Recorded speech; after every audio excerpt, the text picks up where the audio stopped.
Сайн байцгааны үзэгчдээ парламент телевизийн байр суурь ярилцлагын нэвтрүүлгийн дугаар эхэлж байна. Энэ удаагийн зочноор Улсын онцгой комиссийн нарийн бичгийн дарга Хурандаа Баярхуу оролцож байна. Сайн байна уу? Танд энэ өдрийн мэндийг хүргэе. Бидний урилгыг хүлээн авч манай студид ирсэнд баярлалаа. За сайн байна уу? Та бүхэн ч гэсэн амт хүргье. Хоёулаа өнөөдөр өвлжилтийн нөхцөл байдлын талаар ярилцъя. Ер нь өвлжилтийн нөхцөл байдал улс орон даяар ер нь ямар хөө төвшөнд байна? Хамгийн их хүндрэлтэй байгаа аймагуд нь ер нь аль аймаг байна вэ? За өвлжилтийн нөхцөл байдлын тухайд бид Улсын онцгой комиссоос өнгөрсөн 96 дугаар сараас эхлээд нэлээд одоо олон нийт рүү хандсан өвлжилтийн нөхцөл байдал хүндрэх төлөвтэй байна, эрсдэл өндөртэй байна гэдэг анхааруулга сэрэмжлүүлгийг хүргэж за энэтэй холбоотой аймаг орон нутгууд руу бас өвлжилтийн бэлтгэл ажлыг сайдар хангах чиглэлээр нэлээд одоо хэд хэдэн удаагийн давтамж дагуулгах чиглэлийг ингээ өгөө явсан.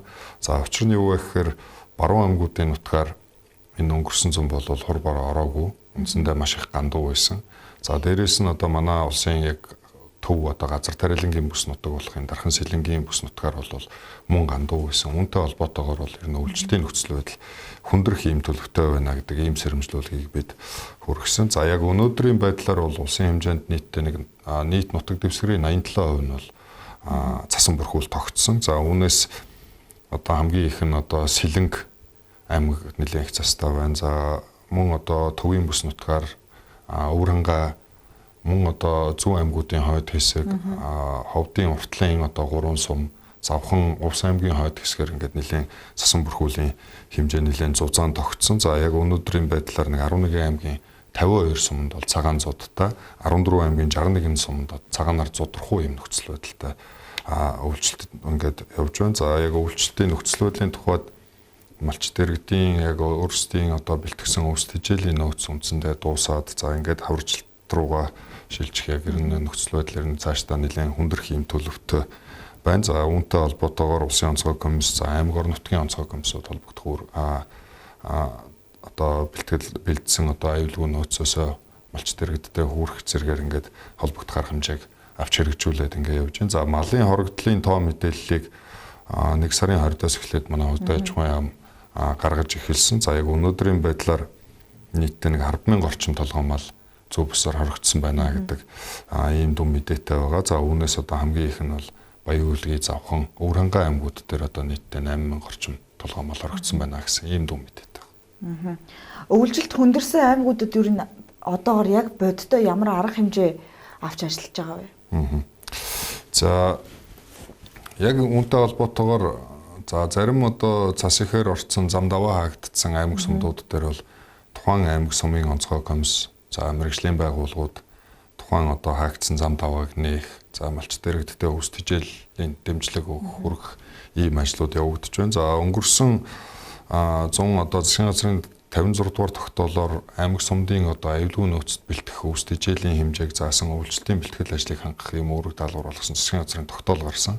За үүний хэрэгжилтийн хүрээнд өнгөрсөн онтой харьцуулахад бол 20 орчим хувиар илүү одоо өвс тэжээлийг аюулгүй нөөцтэй аймаг сумдууд маань бэлдсэн байна.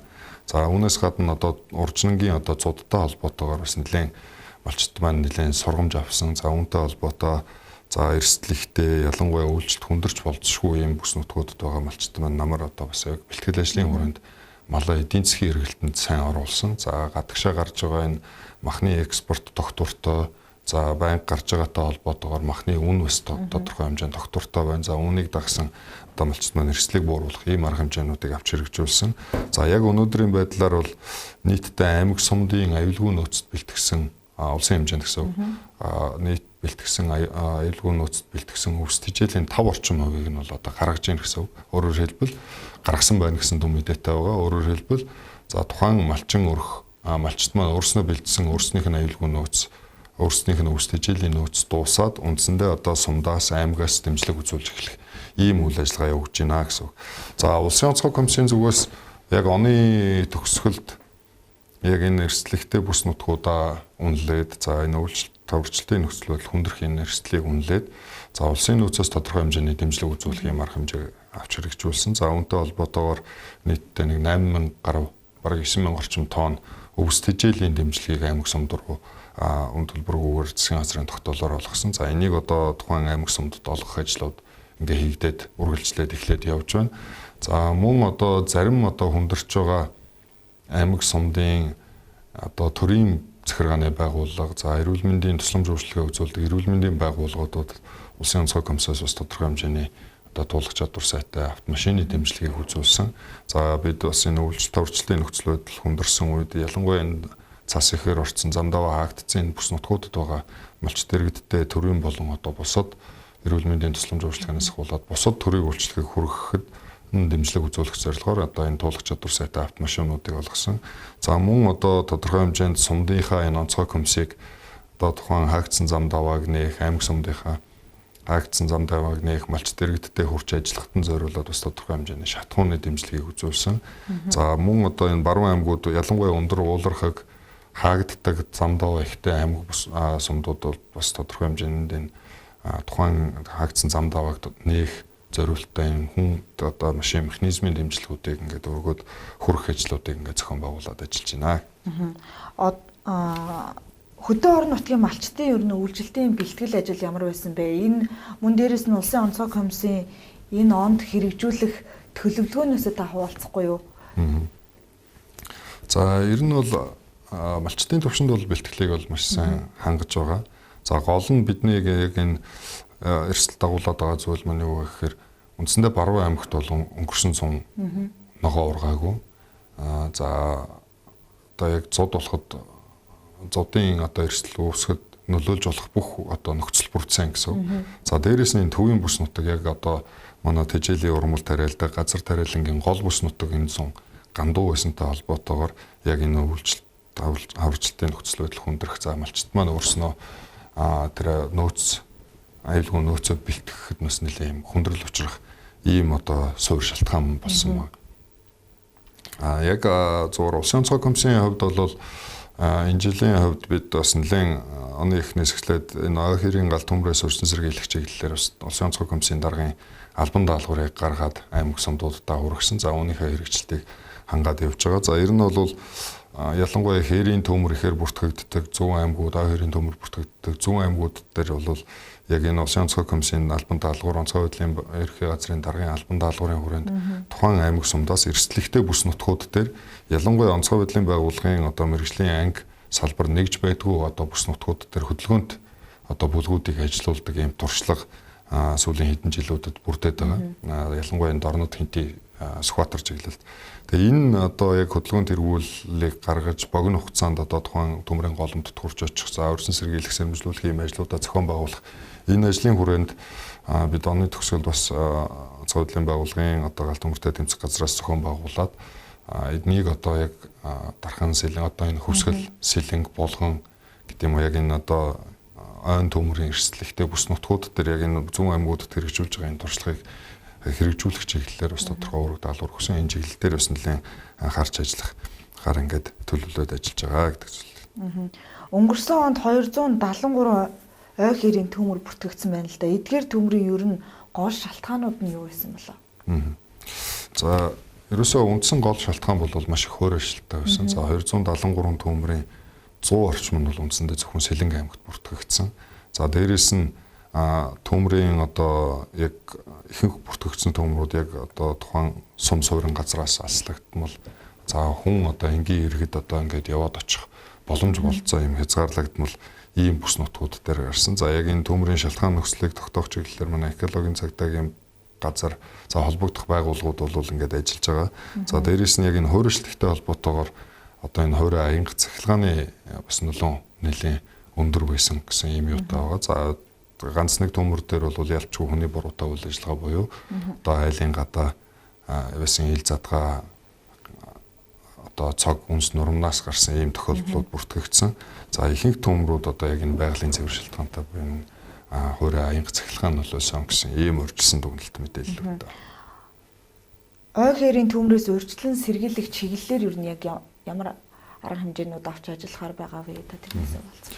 За яг бид түрүүн хэлсэн ер нь бол он гарангуут бид нар улсын онцгой комиссийн 01 тоот албан даалгавар гэдээ гаргадаг. За энэ хүрээндээ бид зөвхөн одоо энэ ой хэрийн төмрөөс урьдчилан сэргийлэх ажил бол үндсэндээ нэг байгууллагын ажил биш. Энэ дээр бол тухайн сум орон нутгийн мэргэжлийн байгууллагууд, иргэд, за холбогдох салбарын яамдууд, за агентлагууд гэдэг ингээд чиглэлээр тодорхой үүрэг хүлээдэг. За энэ үүргийг нь одоо албажуулж улсын онцгой комиссийн албан даалгавар дээр гаргаж хөргүүлдэг.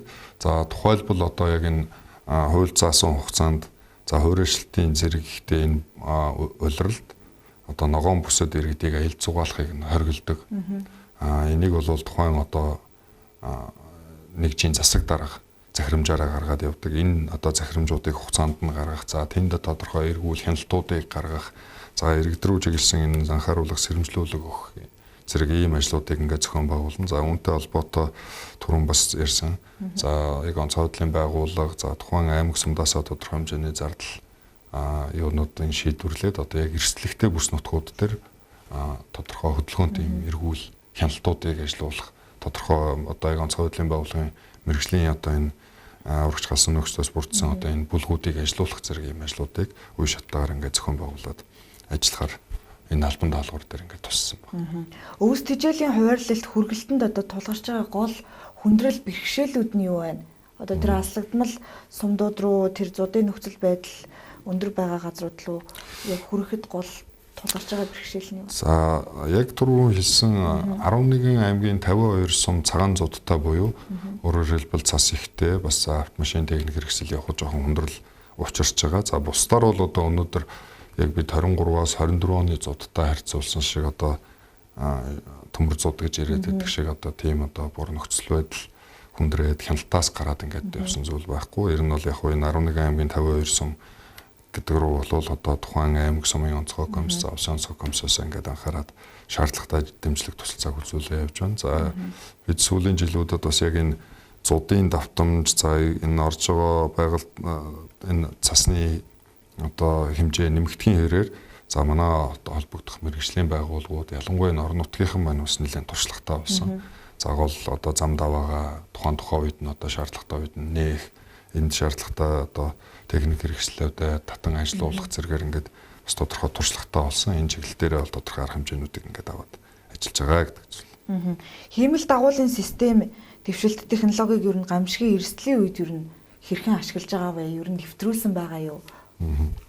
За яг тодорхой одоо төрлийн одоо хиймэл дагуулын бүтээгдэхүүнүүдийг бол ашигладаг. За манай энэ цаг уурын байгууллагаас гаргаж байгаа бүтээгдэхүүнүүд, за энэ бол дандаа хиймэл дагуул дээр суурилсан одоо цаг агарын одоо анхааруулга, сэрэмжлүүлэг, за энэ аюулт гамшигт үзэгдлээс урьдчилан сэргийлэх энэ мэдээллүүд явж байгаа. За түрүүн ярьсан тэр 273 удаагийн ой хэрийн төмөр бүртгэгдсэний үндсэндээ 30 орчим хувийг нь бол одоо манай онцгой байдлын байгууллага үйл ажиллагаанд ашиглаж байгаа. Одоо гадны болон дотоодын одоо энэ хиймэл дагуулын системийг ашиглаж илрүүлсэн баг.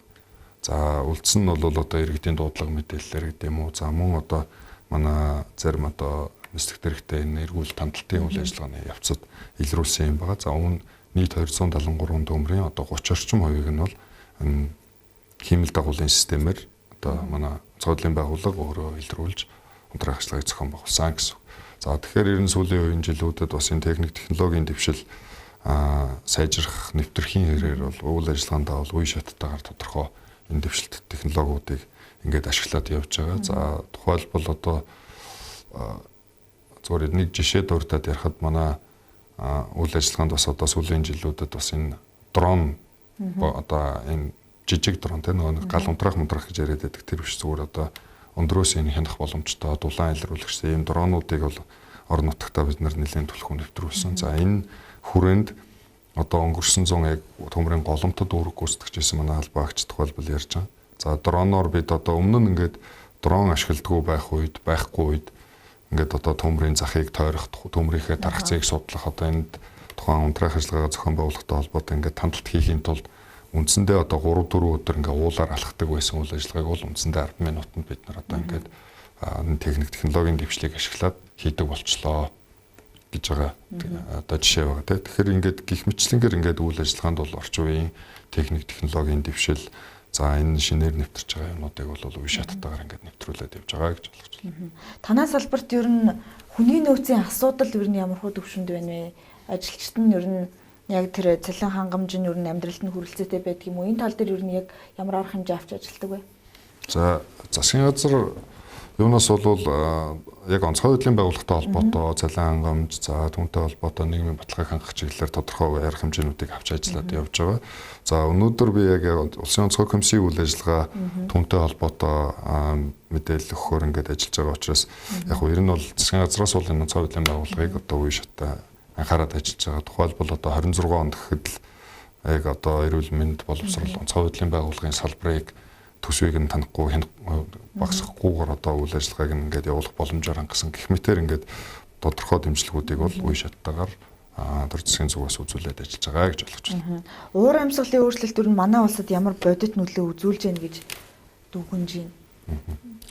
За уур амьсгалын өөрчлөлтийн нөлөөлөл бол үндсэндээ манай улсад ялангуяа одоо яг энэ бэлчээрийн мал аж ахуйд суурилсан ийм хөдөө аж ахуйн одоо гол салбар нь одоо яг энэ бэлчээр байгаль цагуураас ийм хараат ийм бүс нутагт бол манад үндсэндээ маш их нөлөө үзүүлж байгаа. За зөвхөн одоо энэ мал аж ахуйн салбар эхлэхгүйгээр нийт одоо манад одоо 70 гаруй 76-7% нь одоо үндсэндээ нийт нутаг дэвсгэрийн 76-7% нь бол цөлжтөд өртсөн. За энэ уур амьсгалын өөрчлөлтийн нөлөөгөөр сүүлийн жилүүдэд энэ ган зуудын давтамж нэмэгдэж байна. За мөн одоо энэ хавар намарт тохиолддог энэ хүчтэй салхи шуурганы аюулт үзэгдлийн тоо давтамж за учруулах хохирол нэмэгдэж байна. За үүнийг дагсан эрсдлүүд нэмэгдэж байна. За өнгөрсөн 100 гэхэд л одоо говьалтан Эрдэнэ сумд үндсэндээ 250 орчим айл нэг шуурганаар ингээд гэрн нурсан одоо эрсдэлд өртсөн ийм зүйлүүд гарч байгаа. За дээрэс нь энэ орж байгаа хурд хүнсний хэмжээ за энэ байгаль цагуурын одоо огцсон ийм одоо аюулт гамшигт үзэгдлийн давтамж за учруулж байгаа хохирол нэмэгдэж байгаа. Сүүлийн жилүүдэд та бүхэн харсан байх. Сүүлийн одоо хэдэн жил явах хугацаанд бол үндсэндээ 102 үерийн эрсдэл хавар намартаа хүчтэй салхи шуурганы эрсдлүүд ингээд өвлөн одоо их хэмжээний цас ордог. За эргээд хүтэрдэг, дулаардаг гэх мэтэр ингээд зодын эрсдлийг нэмэгдүүлдэг. Гэх мэтлэнгээр ингээд үндсэндээ уур амьсгалын өөрчлөлт түүнээс улбаатай байгаль цагуурын гаралтай аюулт гамшигт үзэгдлийн тоо давтамж жилээс жилд манай улсад нэмэгдэж байгаа. За өмнө нь бол жилд манад жилдээ 60 орчим аюулт гамшигт үзэгдлийн тохиолдол бүртгэгддэг байсан бол сүүлийн 10 жилд бол жилд дунджаар одоо 100 орчим болж нэмэгдсэн гэсэн ийм тоон статистик мэдээлэл өгдөг. Цаашаа уур амьсгалын өөрчлөлтөд уялдуулан энэ гамшигын эрсдлийг бууруулахад ер нь яг ямар бодлого шийдэл чухал гэж үзэж байгаа вэ?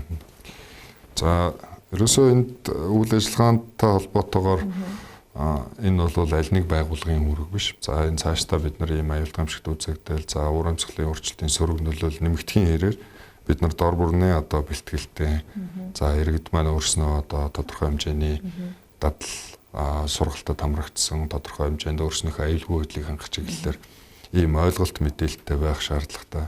За жил бүр нэмэгдэж байгаа энэ хөрөнгө оруулалт шинээр байгуулагдж байгаа бүтээн байгуулалт за дэд бүтцүүдээ бид нар энэ гамшигтээ сүртэй гамшиг эрсдлээс өрсөн сэргийлэх ийм боломж бололцоотой за стандартын шаардлага хангасан ийм байхад одоо тодорхой хэмжээнд хөрөнгө оруулалт юмнуудаа чиглүүлэх шаардлагатай.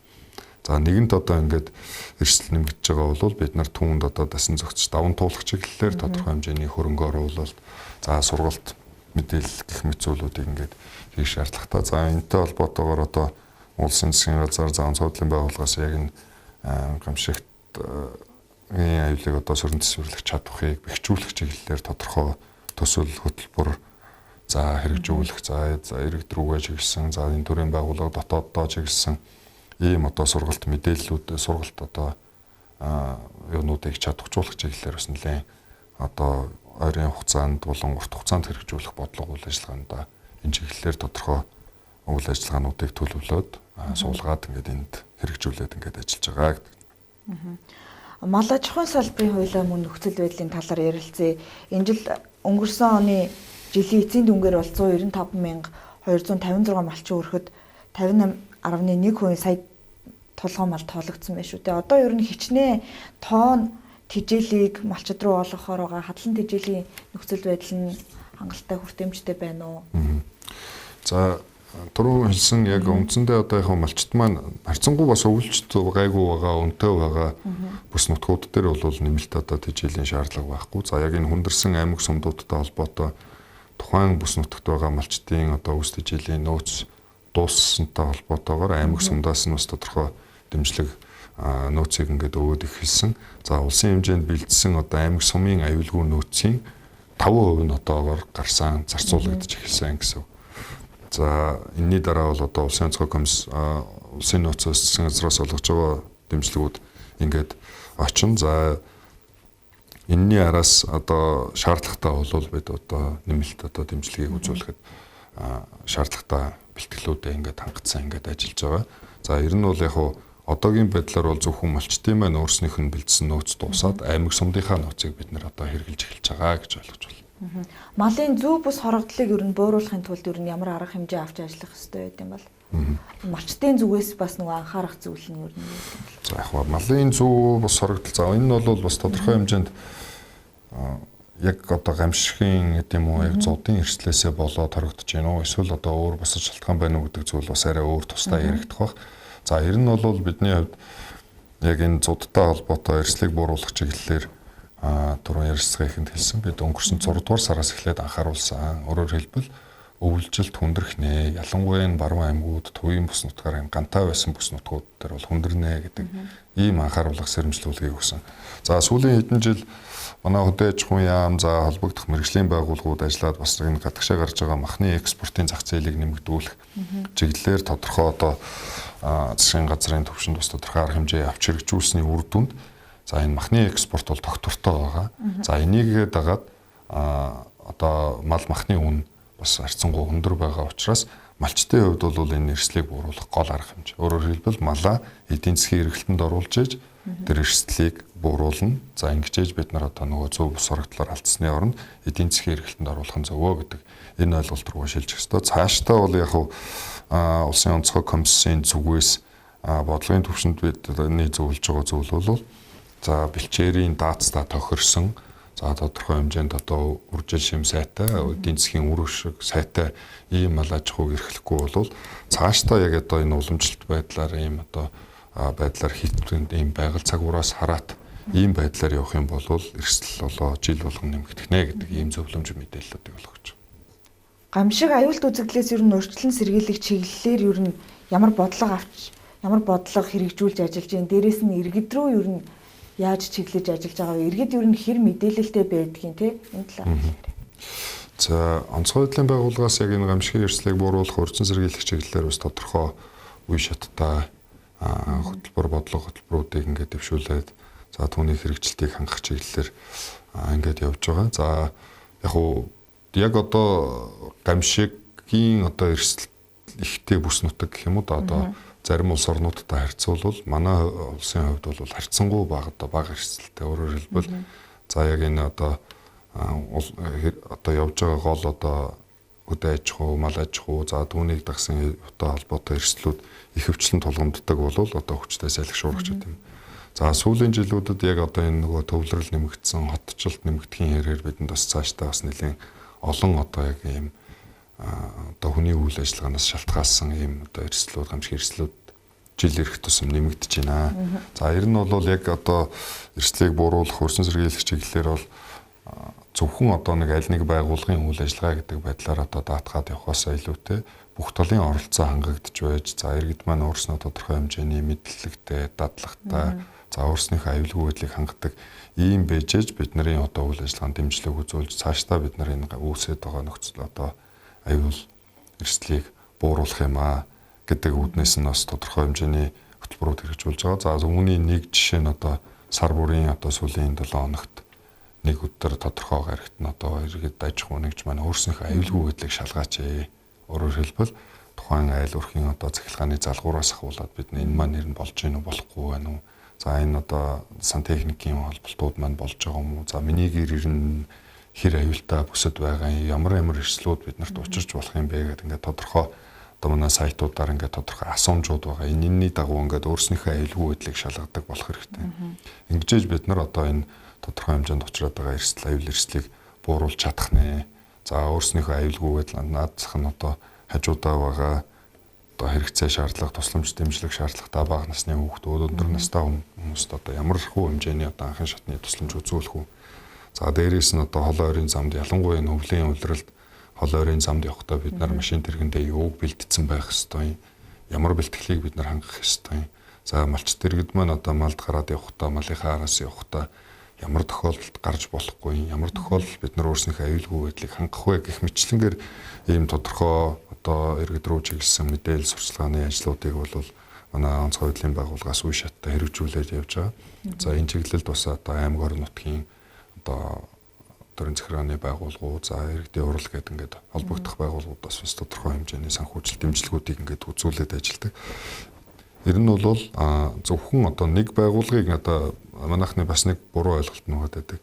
Ингээд онцгой байдлын байгууллагыг бэхжүүлээл ингээд энэ мэдээж энэ мэргэжлийн байгууллагыг бэхжүүлэх одоо тэр шаардлагатай тоног төхөөрөмжөөр хангах энэ асуудал бол тусдаа энэ одоо засгийн газрын хийх ёстой ажил. Нөгөө талдаа бид нар энэ эрсдлийг бууруулахын тулд, өрсөн сэргийлэхийн тулд, асуудал гарахаас өмнө эрсдлийг бууруулахын тулд за иргэд маань одоо тухайн аж ахуй нэгж маань өөрснөө одоо энэ аюул одоо эрсдлээ хүнэлдэг, за түүнийг бууруулах, өрсөн сэргийлэх ийм арга хэмжээг дор бүрнээ авч хэрэгжүүлдэг ийм зайлшгүй шаардлага байх. Зайлшгүй шаардлагатай гэдэг зүйлийг хэлж байна. Одоо ингээл өвлжилт ямартай ч ингээл дуусна, тэгэнгүүт нөгөө нэг хавар болно. Хавар ер нь яаж малчид яаж бэлтгэх ёстой байдгийг нөгөө шуурга болно, салхи шуурга, тэгэл явган шуурга маш их болдог шүү дээ. Тэрэнд ер нь малчдын зүгээс ямар арга хэмжээ авах ёстой байдгийг. За энэ чиглэлээр бол яг одоо иргэд малчд маань бол одоо яг жилийн төрөө уйлрал байгальтаа маллаад ингэ явж байгаа учраас тухайн үсэж болцсохгүй эрсдлийг бол бид нэр одоо хилүүлтгүй хамгийн сайн мэдж байгаа. За гэхдээ зарим нэг тохиолдолд бас нэг хайхрамжгүй гэдэг юм уу, болгоомжгүй, санамсар болгоомж алдсан ийм тохиолдлууд гардаг. Ялангуяа энэ хавар намрын уйлралд манай загварын байгууллагын өгж байгаа мэдээллийг нь цагаагаар бас нэлээд тогтворгүй гэдэг. Ялангуяа өглөө оройд нь доктортой байж байгаа л үдээс хойш нь гинт одоо шуураад эхэлдэг. Иймэрхүү ийм одоо байгаль цагварын одоо огцом ийм өөрчлөлтүүд хавар намрын уйлралд нэлээд гардаг учраас энийг дагсан эрсдлүүд бий болдог. Өөрөөр хэлбэл өглөө нь гайгүй вандаа гэд гараад малаад агаад явцдаг. Өдөөс хойш нь одоо гинт цасан шуургаар бол агаарын температур унахын хэрээр одоо тухайн малч маань өөрөө эрсдэлд орох ийм асуудал гардаг учраас энэ чиглэл дээр дор бүрнээ одоо тухайн цагварын байгууллага, мэргэжлийн байгууллагаас өгч байгаа анхааруулга, сэрэмжлүүлэг, энэ цагварын үрдсэн төлөв мэдээллүүдийг харж ажил амьдралаа төлөвлөж дор бүрнээ аюулгүй байдлаа хангах нь чухлаа гэдэг зүйлийг хэлье. Шадар сайд ер нь тодорхой үе шаттай орон нутгуудаар ажиллаад яваад ах шиг байна л да. Энэ ажил ер нь хэр үр дүнтэй болж байна, тэ? Ажилласан тэр нөхцөл байдлаас нь та хуваалцахгүй юу?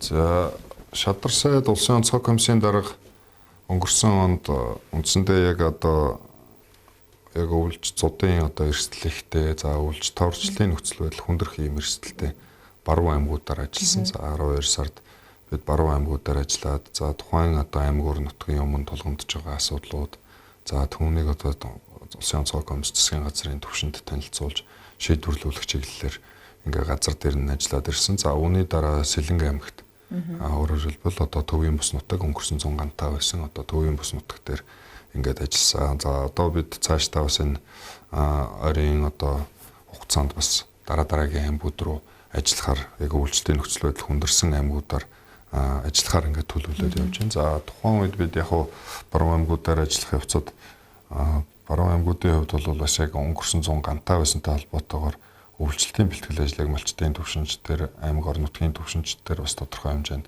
сайн хангасан. За дээрээс нь баруун аймаг бас тодорхой одоо хил залгаа бүс нутгууд руу за тухайн аймаг орон нутагт үйл ажиллагаа явуулж байгаа энэ мал махны боловсруулалтын чиглэлээр үйл ажиллагаа явуулдаг компани аж ахуй нэгжүүдтэйгээ хамтраад за энэ эрсдлийг бууруулж малыг эдийн засгийн эргэлтэнд оруулах чиглэлээр тухайн орон нутгийн удирдлагууд бас нэлээд анхаарал хандуулж ингэж ажилласны үр дүнд бас тодорхой эрсдлийг бууруулж чадсан. За ингээд энэ одоо нөхцөл байдлыг бид дүнж үзээд мөн одоо аймаг орон нутгаас онцгой комиссоос нь тавьсан санал хүсэлтүүдийг бас одоо улсын онцгой комисс засгийн газрын түвшинд танилцуулаад ингээд шийдвэрлсэн. За мөн одоо Сэлэнг аймагт бас ингээд ажилласан. За Сэлэнг аймагт тухайн одоо нэлийн одоо энэ жилийн хувьд бол яг түрүүн хэлсэн цагаан зуудтай сумдуудын их дийлэнх хувь нь бол Өвранга, за Сэлэнг аймагт хамгийн их байгаа. За энэ жил бол Сэлэнг аймаг 100 гантай хэрийн төмөр ихтэй байсан бол өвөл нь одоо цас ихтэй үйлчлэлтийн нөхцөл байдал хүндэрсэн нэлээд юм хүндхэн өвөл зуныг ингээд явж байна. За үүнтэй холбоотойгоор бас яг газар дээр нь шадар сайд ажиллаж аймаг орон нутгийн онцгой комисс. За малчид иргэдтэй уулзаж санал хүсэлтийг нь сонсож, за шаардлагатай асуудлуудыг нь газар дээр нь ингээд шийдвэрлээд бид ирсэн гэдэг зүйлийг хэлье. Ер нь энэ зудаас урьдчилан сэргийлэх энэ дээр ер нь хэрхэн яаж олон нийтэд ажиллах хэрэгтэй байдгийг, ойлголттой байх хэрэгтэй байдгийг гэдэг тал дээр та зөвлөмж өгөөд хөлөө яриад байна. За яг хуу энэ чиглэлээр бол бид нар одоо өнгөрсөн зунаас хойш зуудын эрсдлийг буруулах, за урьдчилан сэргийлэх, үйлчлэлийн нөхцөл байдал хүндрэх гэдэг энэ анхааруулга сэрэмжлүүлгийг бол бид өнгөрсөн 6-7 сараас эхлээд иргэд олон нийт рүү ингээд тогтмол мэдээлэл өгсөн. За энэ чиглэлд засгийн газрын тогтоол гарч, за түүний хэрэгжилтийг хангах чиглэлээр холбогдох төрийн байгууллагуудаас нэлээд шахаж шаардаж ингэж ажилласан. Үүний үр дүнд бас нийт бэлтгэсэн өвсдөжээл, за үйлчлэлийн бэлтгэл ажлыг хангахын хүрээнд хийсэн ажлууд бол өнгөрсөн оны мөн үетэй харьцуулахад хэмжээ нь бол одоо 20-25% нэмэгдсэн ч гэдэг юм. Ингээд тодорхой агц дэвшлүүд ингээ гарсан. За цаашдаа ер нь бас манай улсын одоо байгаль цагуурын онцлогтой холбоотойгоор цаашдаа энэ хаврын улиралд бол одоо хамгийн их малын зөв бүс хорогдол нэмэгддэг, эрсдэл нэмэгддэг юм үе байгаа. За цагуурын байгууллагын гаргасан одоо цаг агарын урьдчилсан төлбөр энэ 2 дугаар сард нийт нутгаар бас олон жилийн дунджаас бас нэлээд хүүтэн байх нэ. За дээрээс нь нэмээд за үйлчлэлт бас харьцангуй гайгүй байгаа зүүн аймагуд руу бас нэлээд хурд тунцс нэмэгдэж орох юм урьдчилсан төлөв гарсан байгаа. Өөрөөр хэлбэл харьцангуй гайгүй байгаа бүс нутгууд руу маань эрсдэл нэмэгдэх нэ. За одоо нэгэн тус хүндэрж байгаа энэ бүс нутгууд руу хүүтний ирч бас олон жилийн дунджаас ахиу байхтай холбоотойгоор цаашдаа хүндрэл нэмэгдэх нэ. 3 сар 4 сард гэдэг ингээд үндсэндээ бас одоо цаашид одоо үйлчлэлт хаварчлалтын нөхцөл байдлын юм хүндрэх ийм эрсдлүүд байгаа учраас дор бүрнээ одоо шаардлагатай бэлтгэлээ хангах, за нөөцөө бүрдүүлэх, нэмж бүрдүүлэх, нөхөн бүрдүүлэх энэ асуудал дээр нэлээд анхаарах шаардлагатай. За улсын онцгой комиссийн зүгээс одоо яг энэ нөхцөл байдал хүндэрсэн үед авч хэрэгжүүлэх арга хэмжээнийхээ төлөвлөлтүүдээ хийсэн. За шаардлагатай нөөцүүдийг гаргахад одоо бид дор бүрнээ бэлтгэлээ ингээд хангаад ажиллаж байна. За гол нь ерэн зүгээр цаашдаа бид нар яг энэ нэг жил болгон цас орохоор зуудуулдаг, жил болгон гэхээр л үйлчлэлт хүндрэлээ гэдэг энэ одоо асуудлаас бид нар аль болох зайлс хийхин тулд цаашдаа бид нар түрүүн хэлсэн. Яг тодорхой бэлчээрдийн даацтай тохирсон, за үржил одоо эдийн засгийн өрх сайтай ийм ал аж ахуй эрхлэх шаардлагатай байна. За дээрээс нь энэ тэжээлийн уран бүлээн тариалтыг нэмэгдүүлэх шаардлагатай. Ингэж бид нар энэ байгалаас хит хараад энэ байдлаа бууруулахгүй бол цас орохоор л үйлчлэлт хүндрэлээ цас орохгүй бол гайгүй байна гэдэг энэ ойлголтоос бид нар цаашдаа ирнэ ингээд аажмаар гарахгүй бол энэ одоо жил бүр одоо зуудын эрсдэл нэмэгдэх нэ, жил бүр л энэ асуудалд давтагдах нэ гэдэг зүйлийг одоо бас хэлье. Тэгээд энэ дээр бол одоо бодлогын яам холбогдох одоо салбарын яамдууд нь энэ чиглэл дээр бас нэлийн бодлого төлөвлөгөө гаргаад ингээд ажиллаж байгаа. Энэ дээр нь бид нар одоо дэмжлэг үзүүлээд цаашдаа энэ эрсдлийг бууруулах чиглэлээр онцгой анхаарч ажиллах шаардлага байгаа гэдэг зүйл. Бидний урилгыг хүлээн авч манай студид ирж ярилцсанд баярлалаа. За олон нийт бол үйлчлэлтийн нөхцөл байдлын талаарх тодорхой ойлголттой болсон байх гэж бодож байна. Таны цаашдын ажилд амжилт хүсье. За баярлалаа. За танаа хамт олон ч гэсэн ажил амжилт хүсье. Баярлалаа. Парламент телевизийн байр суурийн ярилцлагын нэвтрүүлэг энэ хүрээд өндөрлөж байна. Энэ удаагийн зочноор Улсын онцгой комиссийн нарийн бичгийн дарга Хурандаа Баярхан оролцлоо.